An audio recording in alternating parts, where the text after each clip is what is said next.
Hello bookworms, it's Jade from Bedtime Bookworm and welcome back to my channel.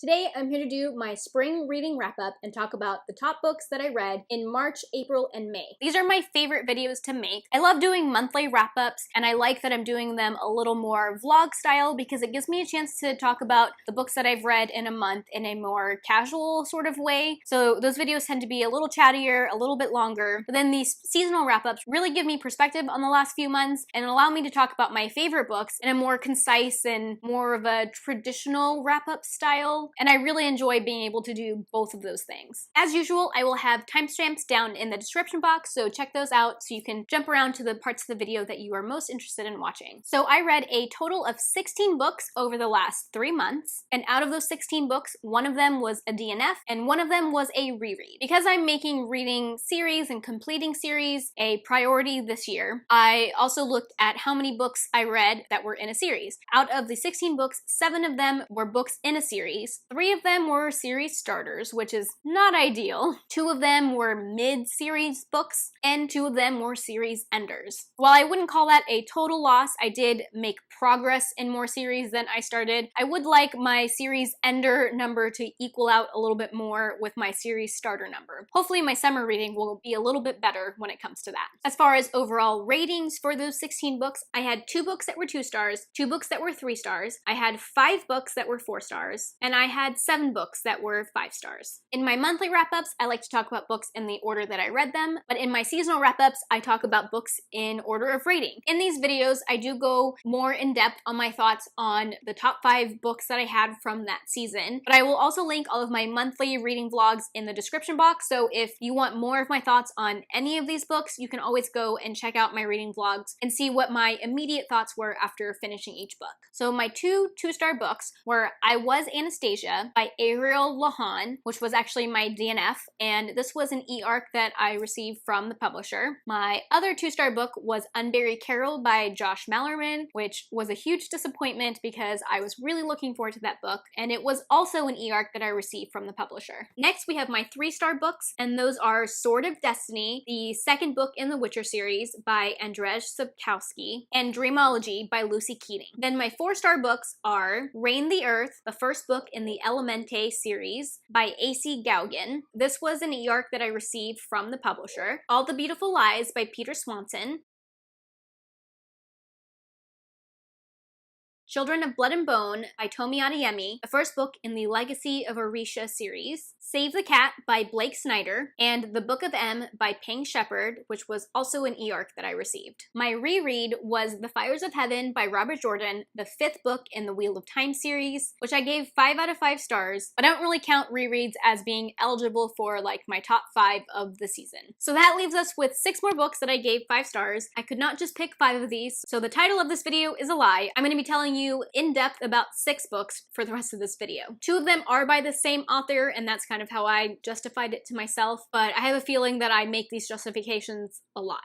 The first 5-star book that I want to tell you more about is The Boy and the Bridge by MR Carey, and this is the second book in the Girl with All the Gifts duology. So this was one of my series enders. The Girl with All the Gifts duology is a post-apocalyptic zombie setting world, and this second book in the duology is mostly a prequel to The Girl with All the Gifts, which I read last fall. In this world, the zombie virus is a fungus. One of the things that I love about the series is how scientific and science-based the zombie lore is. I think the second book in particular goes a little bit more into the science behind the fungus, and I really like that. These 2 books in the duology tie together really well. This second book expands on a mystery or a storyline that is just barely touched on or introduced in the first book, but also at the end there's this really nice epilogue that takes place after The Girl with All the Gifts and ties together the 2 books really well. I loved all of of the characters in this book. I think that I like them even more than the characters in the first book. They're just so multi-dimensional, and everyone has their own motives and reasons for doing the things that they're doing. It's such an interesting world and an interesting group of characters, and I really enjoy this book. Definitely a favorite for the year. If you like zombie apocalypse books at all, I definitely encourage you to try this duology out. I did exclusively listen to this book on audio, which I got from my library, and it's narrated by Fenty Williams, who I think is fantastic. I've only listened to her narrate this book and the first book in the duology because I listened to that one too, and she does a fantastic job. Definitely recommend the audiobooks for this series if you're into audiobooks and want to try it out. There's also a movie adaptation of The Girl with All the Gifts that I thought was done fairly well, and I really enjoyed that. And then my next 5-star read was Strange the Dreamer by Laini Taylor.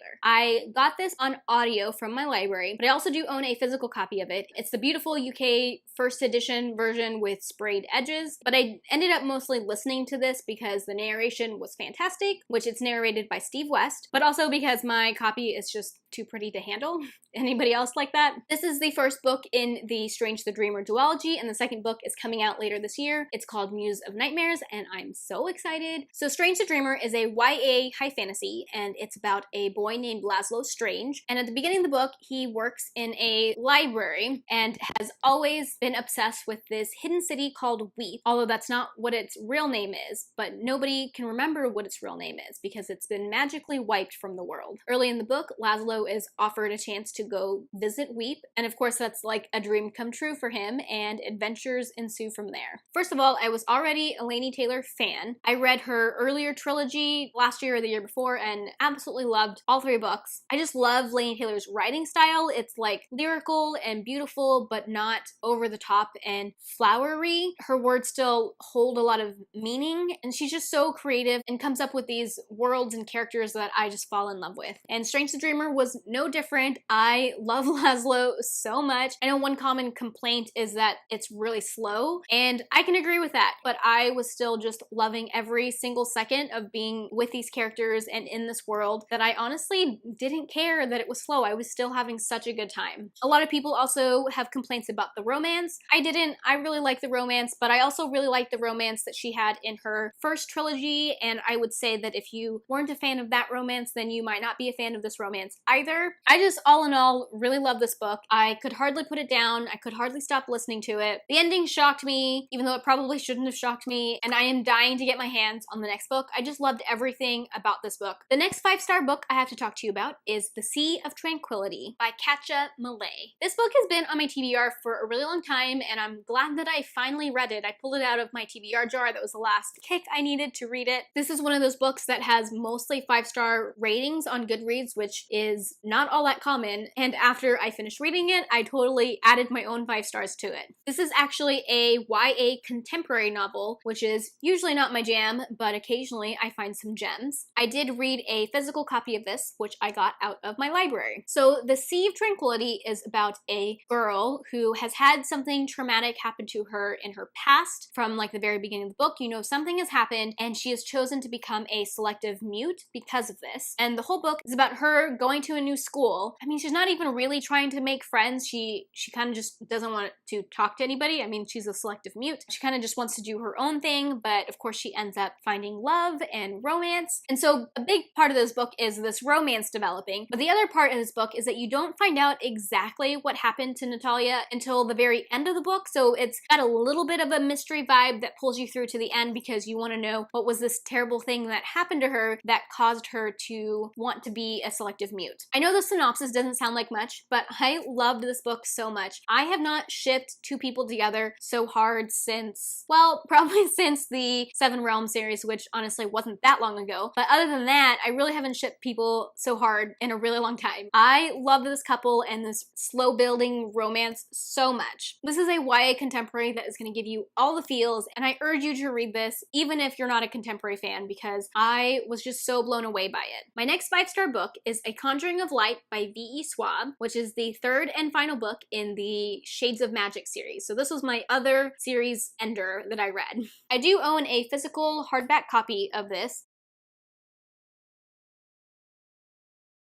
The Shades of Magic series is an adult high fantasy series, although I think this is a series that very easily straddles the YA adult age categories. The series takes place in a world where there are 4 parallel universes and they all have a London. There's Red London that's full of life and has a ton of magic. There's Grey London, which is our world that has no magic whatsoever. There's White London that has a lot of magic but is like a super ruthless world. And then there's Black London, which has been sort of eaten by magic and has been completely like locked away from the other 3 Londons for a very long time. So I would consider the first book in the series to be all about Kel, and then it seemed to me that the second book was more focused on Lila, and the third book in the series I would say is Rye's book. I really think Rye is the star of this last book, and as a series concluder, I thought this was fantastic. It was so satisfying. There were so many good moments. Things got dark when they needed to get dark. It was fast-paced. So many of the plot threads got wrapped up nicely, but not too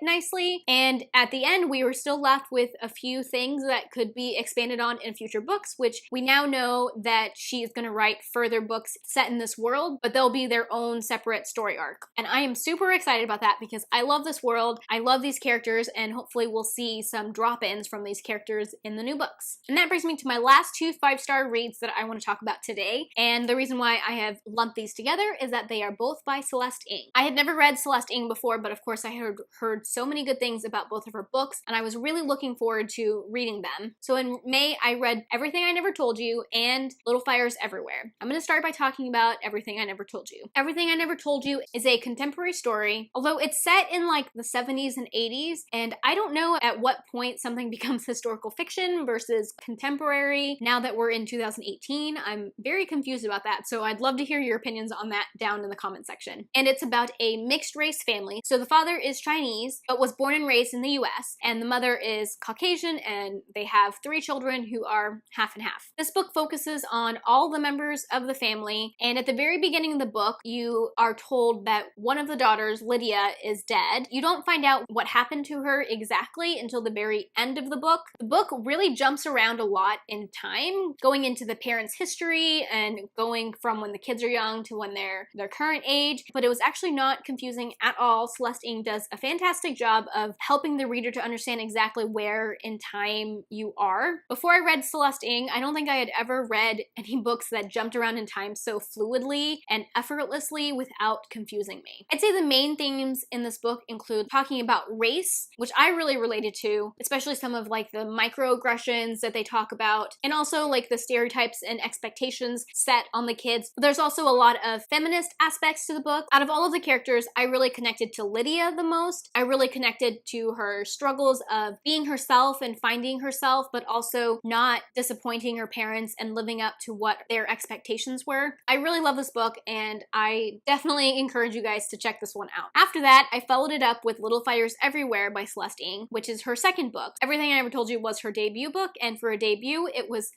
it was a fantastic book regardless, but even more fantastic once you realize that it's a debut book. Her second book took Everything I Never Told You and just took it to another level. I gave Everything I Never Told You 5 stars, but Little Fires Everywhere was like an even better 5 stars. So Little Fires Everywhere is an adult contemporary, and it's really hard to explain. It's got a few different storylines going on. I'd say the main storyline is about this rich white suburban family named the Richardsons. They rent out a duplex that they have to a woman and her daughter, and this woman is an artist and has lived kind of like a nomadic lifestyle. And a lot of the book is a juxtaposition of these two families and how differently they see the world. You also have this other storyline about a Chinese baby that was adopted by a Caucasian couple, and there's a court battle for custody, and that kind of weaves in and out of the main story as well. This book just has so many layers. You take the themes that were in Everything I Never Told You, plop them in this book, and then you add layers on top of it, and then you have Little Fires Everywhere. I think this book really explores the theme of motherhood and what it means to be a mother and who can be a mother. This book also makes you think about the difference between what people see and like what's really going on behind the scenes and what's going on in their lives, because the Richardsons on the outside look like a perfect family, what you would aspire to want,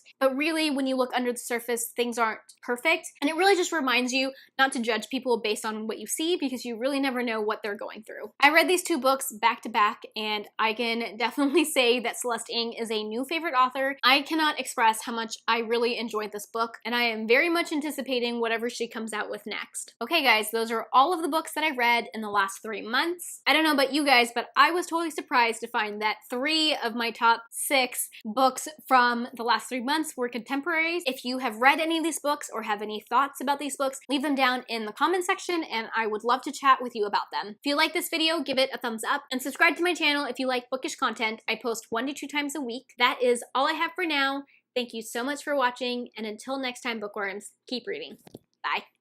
The top 5 books that I read in March, April, and talk about the top 5 books that I read in March, April, May. 3 parallel universes where London, there are 4 parallel worlds, and all of them have a London. Ugh. So in May, I read both of the books. There's just so